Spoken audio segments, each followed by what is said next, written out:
In previous conflicts, the geographical locations of our air bases left them almost completely free from enemy ground attack. However, as in Vietnam, when our bases were attacked, the U.S. Army, host nation forces, and the U.S. Air Force Security Police had the responsibility for defending them. Things have changed with today's smaller military and our philosophy of rapid worldwide deployment in support of global commitments. Many of these potential commitments are to remote locations. In some cases, the Air Force may be the first armed force to arrive on scene at the remote Bear Base location during a contingency, and security forces may be limited. Therefore, Air Force personnel must be prepared to take a larger role in the defense and protection of their assets, base infrastructure, material, and personnel. Although work-party security is a concern at established installations overseas, it is not as great a problem as it can be at a remote Bear Base. At a main operating base or a co-located operating base, the in-place friendly forces with a full complement of security forces are familiar with local conditions and can assist the incoming forces until they get their feet on the ground. At a Bear Base, however, security forces may be limited. Under these conditions, work parties preparing the base for incoming aircraft and personnel may have to provide their own security. With this in mind, Air Force personnel must be able to protect themselves if need be. Prime Beef team personnel must become familiar with the methods and techniques needed to protect themselves under hostile conditions. This video is designed to give you a basic understanding of both personnel and work-party security. In doing so, it will cover the threat to U.S. air bases, the civil engineer role, personal security, individual movement, small group movement, perimeter defense and guard placement, and, last but not least, communications.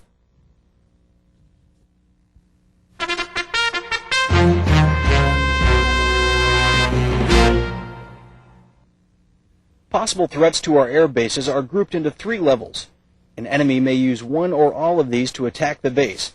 In addition to protecting the base from conventional attack, base defense forces must be capable of reacting to nuclear, biological, and chemical warfare during all 3 levels.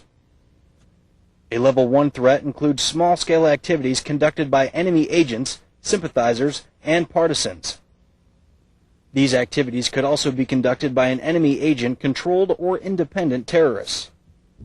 Level 1 type threats must be contained and defeated by the base self-defense force, composed of Air Force Security Police and augmenting personnel from other base units as needed. Level 2 threats may involve long-range reconnaissance and intelligence gathering as well as sabotage operations.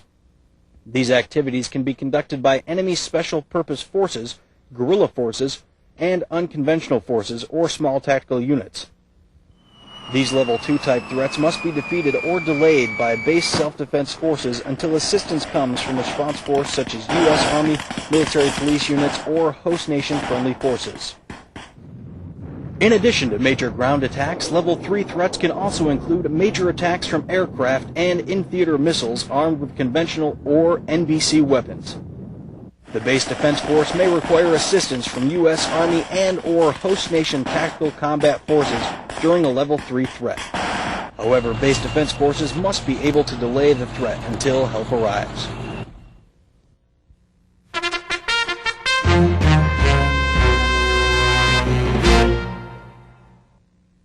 Normally, defense of the base is the responsibility of the U.S. Army, host nation forces, or the Air Force Security Police.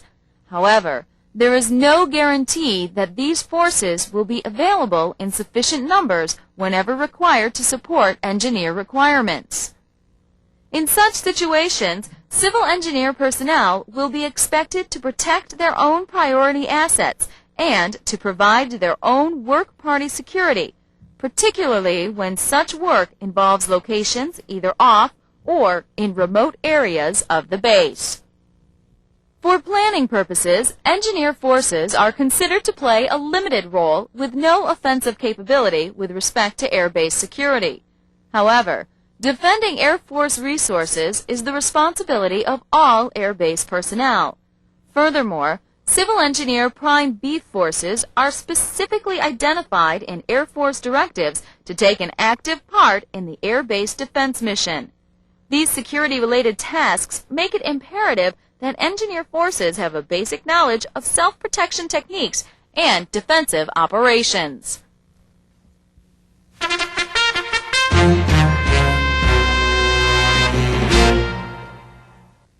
Regardless of the reasons for civil engineer involvement in defensive activities, being properly prepared at the time of need is an absolute must. You must possess and be able to apply certain individual and group defensive skills that will enable you to become a functional team member, as well as increase your personal survivability. Personal security also involves an understanding of some basic concepts and procedures which work together to provide an individual with a better chance of survival in a hostile situation, while at the same time ensure task accomplishments and air-based survival. If you can be seen, you can be hit by enemy fire, so you must conceal yourself from enemy observation and find cover that will protect you from enemy fire. If the terrain does not provide adequate cover and concealment, you must prepare your own using natural and man-made materials to camouflage yourself, your equipment, and your position. Cover can give you protection from bullets and fragments from exploding munitions and submunitions. Cover can be either natural or man-made and can also conceal you from enemy observation. Natural cover includes things such as logs, trees, stumps, ravines, and hollows. Man-made cover includes such things as fighting positions, trenches, walls, rubble, and craters. When you are in a defensive posture, a fighting position using natural cover from the surrounding terrain is normally constructed. When moving from one location to another, use ravines, gullies, hills, wooded areas, and walls to provide concealment and cover from enemy fire. At all costs, avoid open areas and do not skyline yourself on hilltops and ridges. Like cover, concealment is anything that hides you from the enemy. Unlike cover, however, it will not protect you from enemy fire. Like cover, concealment can also be natural or man-made.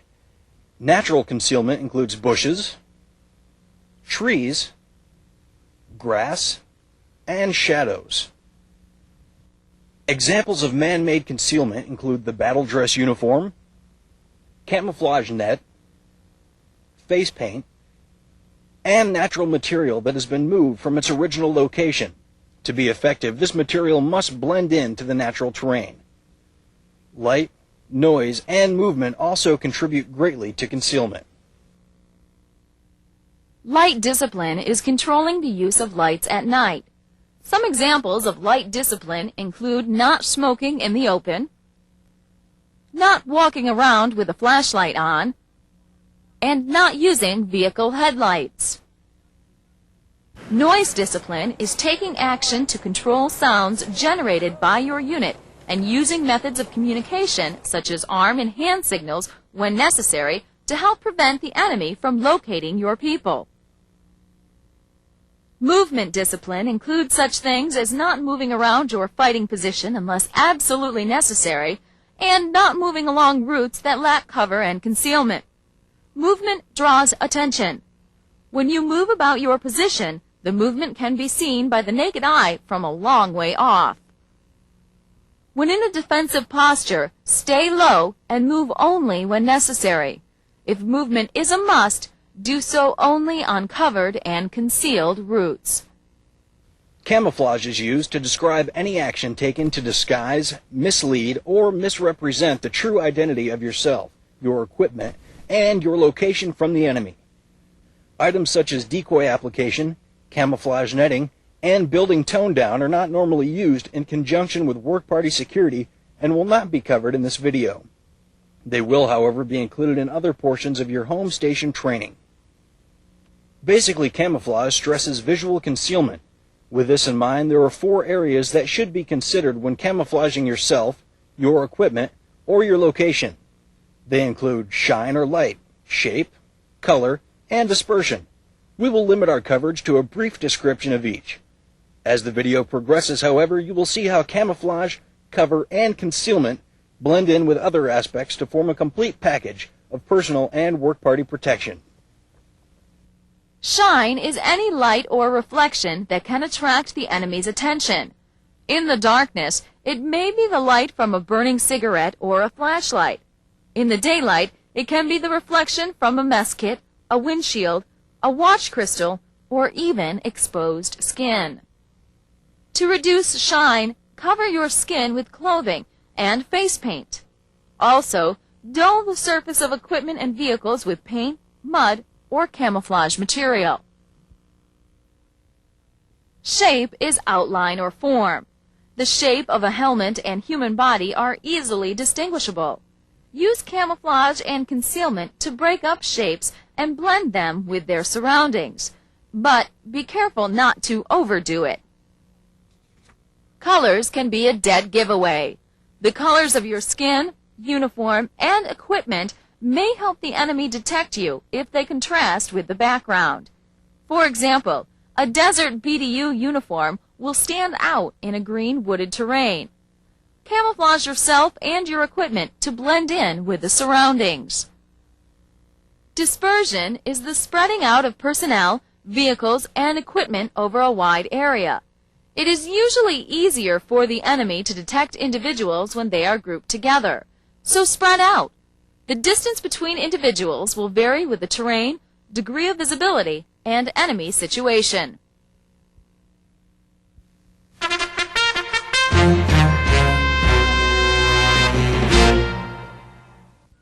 In the event of a confrontation with an enemy force, individuals will normally have to move to obtain cover. The following techniques and precautions should be used prior to and during an encounter with the enemy. Camouflage yourself and your equipment. Wear soft, well-fitting clothes. Tape your dog tags together and then to the chain so they cannot slide or rattle. Tape or pad the parts of your weapon and equipment that rattle or are so loose that they may snag something. The tape or padding must not interfere with the proper operation of the weapon or equipment. After the weapon has been taped, shake it well to ensure it will not rattle. Do not carry any unnecessary equipment. Move from cover position to cover position, taking no longer than 3 to 5 seconds between positions. Upon reaching a new position, stop, look around, and listen. Look for your next position before leaving your current position. Look for and use covered and concealed routes on which to move. Change direction slightly from time to time when moving through tall grass or low brush. Crossroads and trails at places that provide the most cover and concealment, such as large culverts, low spots, curves, or bridges. Avoid steep slopes and places with loose dirt or stones. Avoid cleared open areas and hilltops and ridges. If you alarm birds or animals, remain perfectly still in position and observe briefly to ensure they have not given your position away. Take advantage of distractions provided by other activity and noise to move safely away from enemy forces if need be. In addition to walking, there are 4 other methods of moving when trying to avoid enemy forces. These movements are known as the low crawl, the high crawl, the rush, and the spider crawl. These methods of movement should be used to keep you away from the enemy by allowing you to reach covered and concealed positions or to withdraw from an area safely. There is no intent to have engineer personnel move toward an enemy force for the purpose of offensive maneuvers or action. The low crawl gives you the lowest silhouette. It is used to cross places where concealment is very low and enemy fire or observation prevents you from getting up. To perform a low crawl, keep your body face down and flat on the ground. With your firing hand, grasp the weapon sling at the forward sling swivel. Let the front handguard rest on your forearm, keeping the muzzle off the ground. And let the butt of the weapon drag on the ground. To move, push both arms forward and pull your firing side leg forward. Then pull your arms and push with your leg. Continue this action throughout the move. The high crawl lets you move faster than the low crawl, yet still gives you a low silhouette. This crawl can be used when there is good concealment, but enemy fire prevents you from moving in an upright posture. To perform a high crawl, keep your body off the ground by resting on your forearms and lower legs. Cradle your weapon in your arms, keeping its muzzle off the ground. Keep your knees well behind your buttocks so your body will stay low. To move, alternately advance your right elbow and left knee, then your left elbow and right knee. Continue this movement as long as needed. The rush movement is the fastest way to get from one position to another. Each rush should last from 3 to 5 seconds. Rushes should be kept short to keep enemy gunners from tracking you. However, never stop and hit the ground just because 5 seconds have passed. Always try to hit the ground behind some kind of cover before moving again. Pick out your next cover and concealment position and the best route to it. A rush move should start from a prone position by slowly raising your head to pick out your next position and the route to it. Then slowly lower your head. Draw your arms and elbows into your body. Pull your right leg forward. Raise your body slightly by straining your arms. Get up quickly and run to the next position. When you are ready to stop, plant both feet and drop to your knees. At the same time, slide your hand to the stock of your weapon. Fall forward, breaking your fall with the butt of your weapon as you continue to fall forward into a prone firing position. The spider crawl is used to descend to the ground quickly from an elevated position or to move over an obstacle while maintaining a reduced silhouette. To perform a spider crawl, you should move along the obstacle or structure, maintaining a low profile to reduce your silhouette. Place your weapon in your lead hand. Extend your leading hand and foot over the edge of the obstacle in a spread eagle position, while your trailing hand and foot are pressed firmly against the top of the obstacle. Move your lead hand and foot slowly down the vertical face of the obstacle until only your trailing hand and foot are on top. Slowly release your trailing foot while holding on with your trailing hand. Once your body is straight up and down, release your trailing hand, dropping to the ground. You should land on the balls of your feet with your legs spread approximately shoulder width. Your knees should be flexed and your body should be in a slightly crouched position, hugging the obstacle. The spider crawl should be practiced using both the left and right-handed descent. The darkness of night may offer you some concealment. You can effectively walk at night by lifting your legs high and stepping down carefully on your toes. However, a note of caution is needed here. Darkness alone cannot hide you from enemy observation. Night vision devices can help them find you in the dark. Therefore, you should use stealth techniques when moving about at night, just as you do during daylight hours.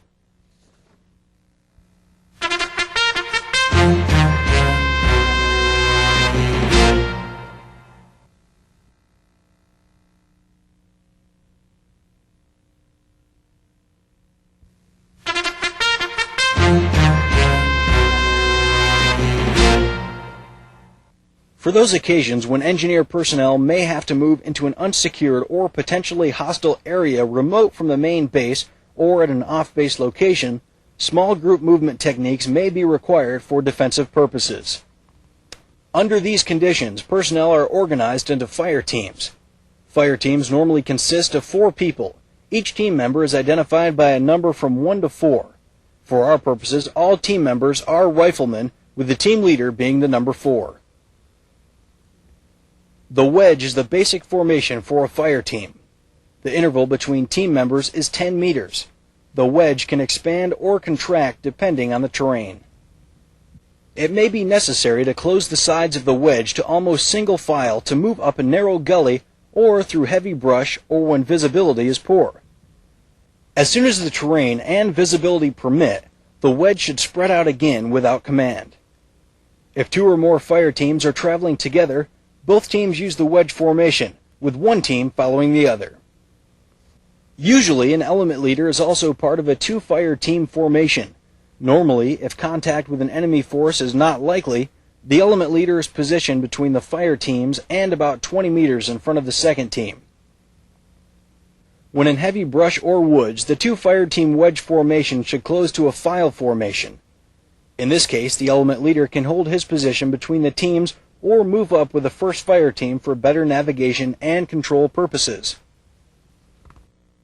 A traveling overwatch formation is used when enemy contact is possible. The trailing team follows the lead team by about 50 meters.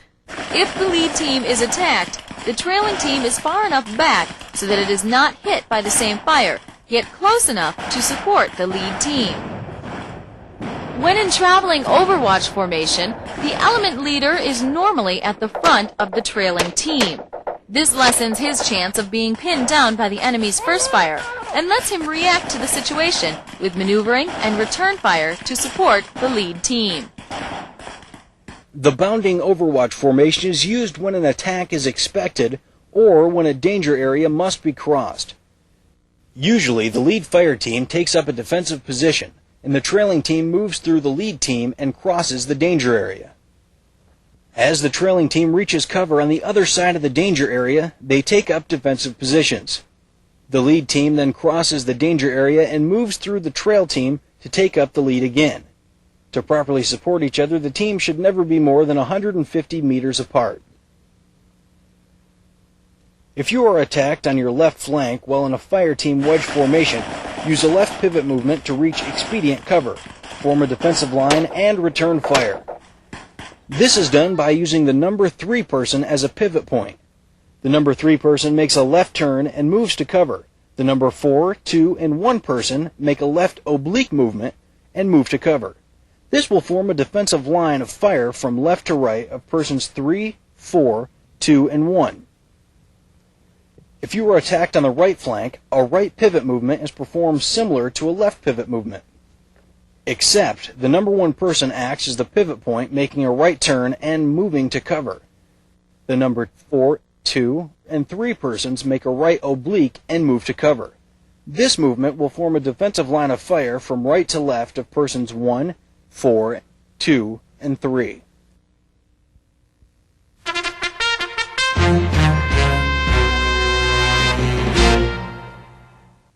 In a level 1 or 2 threat environment, work party security will generally be provided by 1 or 2 people posted on the perimeter of the work area to give early warning of any hostile action.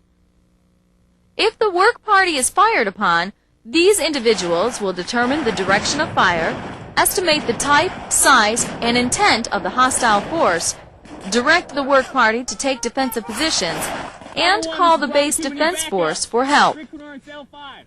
As you have just seen, good work party security at a work location depends on perimeter defense and guard placement. In this section, we'll cover fighting positions and sentry guard duties. When defending an area, personnel need cover from enemy fire and concealment from observation. Cover and concealment are best provided by some type of fighting position. These positions can be anything from a hole in the ground, like a bomb crater, a hastily dug prone position, or a well-prepared position with overhead cover.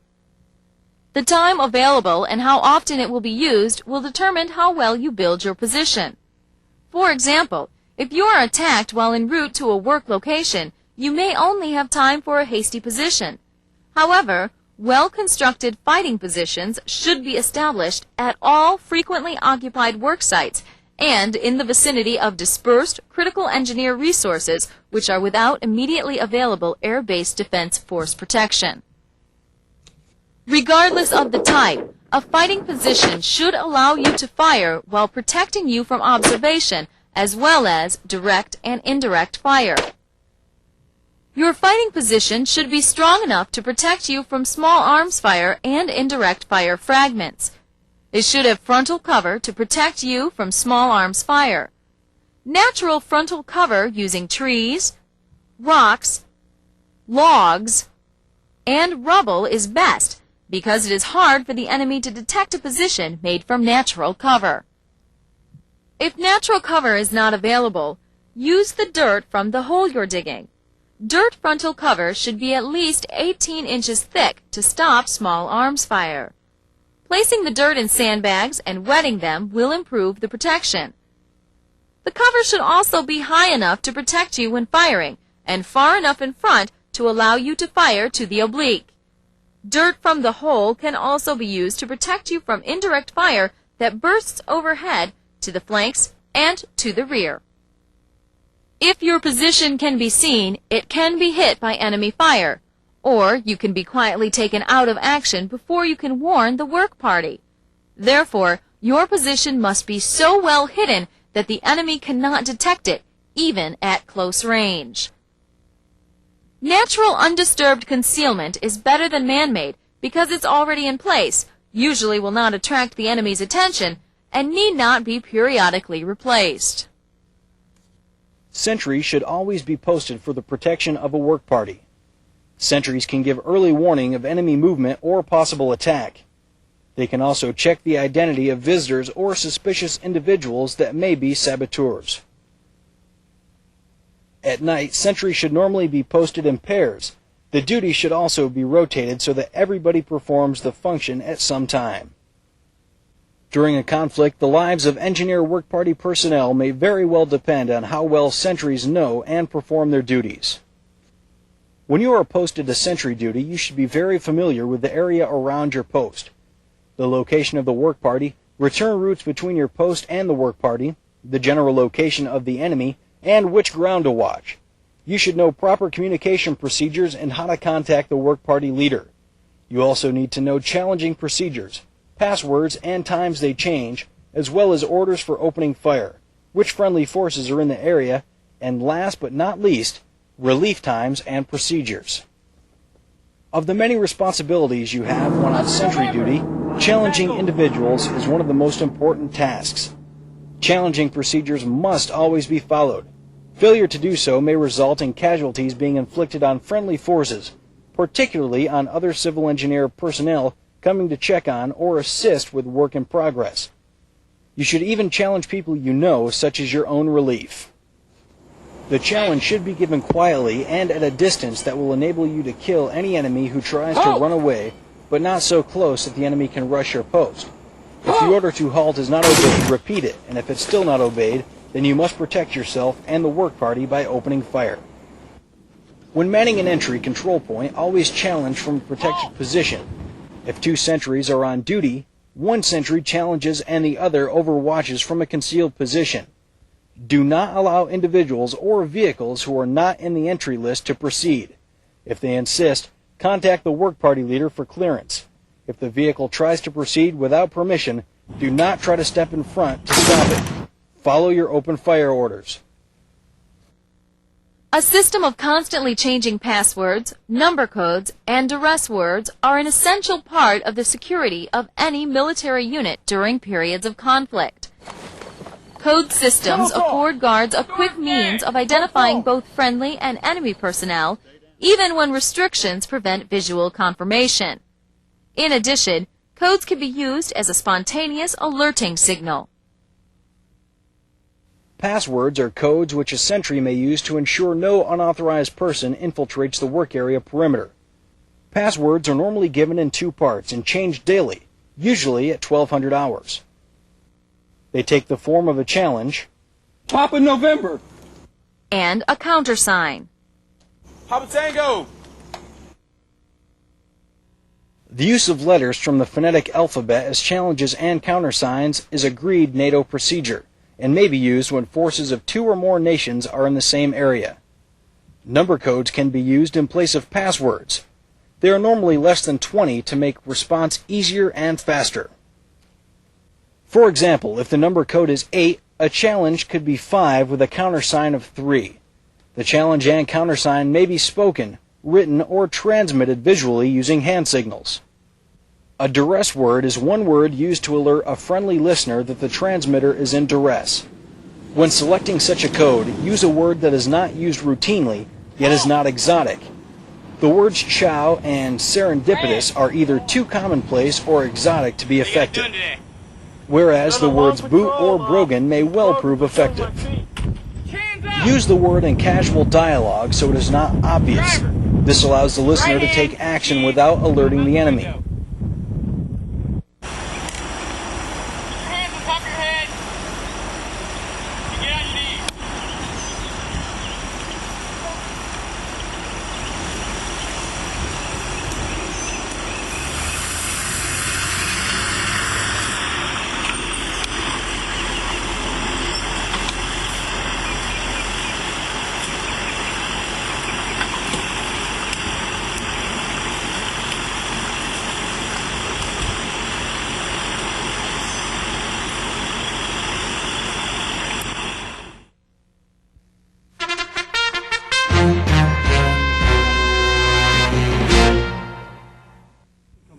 Good communications are critical to a work party.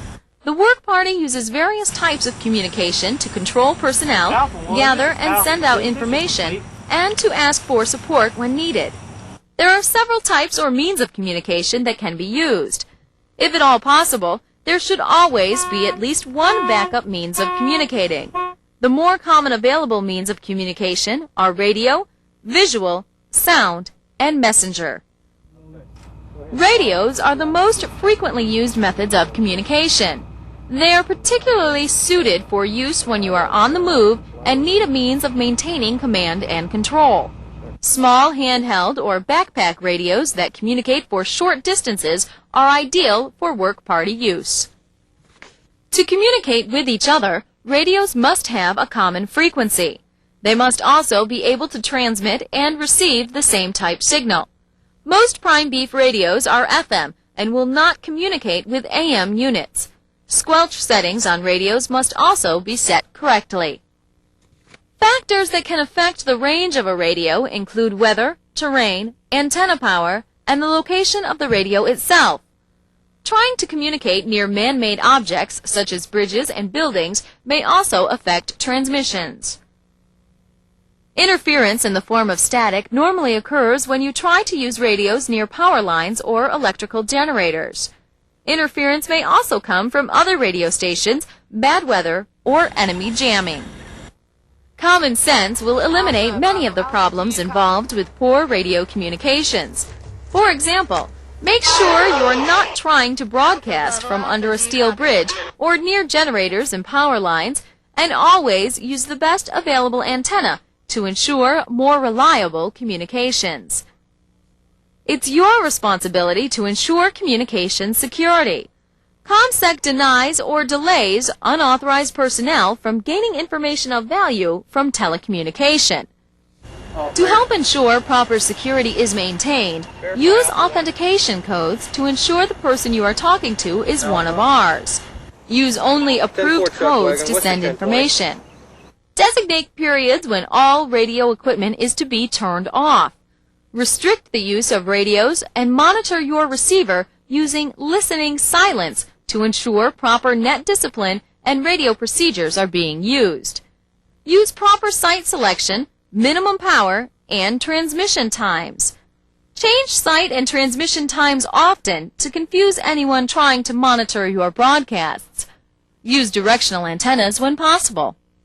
Recent enhancements to radio jamming equipment have caused more emphasis to be placed on alternate forms of communication. One form is visual communication, which uses methods such as arm and hand signals, pyrotechnics, smoke, flashing lights, and marker panels. For a visual signal to be effective, both the sender and the receiver must know what the signal means. Generally, a listing of prearranged messages using signals is included in the unit's operating instructions.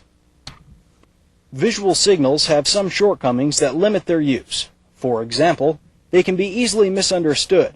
Some visual signals are hard to see during poor visibility, such as fog or in dense terrain, and they can also be intercepted by the enemy, who may use similar signals to create confusion. Sound signals, like visual signals, depend on a set of prearranged meanings. These signals include the use of the voice, whistles, horns, weapons, and other noise-making devices to transmit simple messages over short distances. They are also vulnerable to enemy interception and are susceptible to misinterpretation. Their best application is as command post warning alarms. The prearranged meanings for sound signals are usually established by local commanders and are listed in the unit's operating instructions. Unlike other forms of communication, messengers can be used to transport large and bulky items such as maps and documents, as well as oral and written messages. They are the most secure means of communication, but there are also drawbacks to using messengers. They are subject to enemy action, require more time than radio or other forms of communications, and they do not provide real-time sender-to-receiver exchanges. If messengers are used frequently, you should vary their movement schedules and routes to help prevent enemy interception.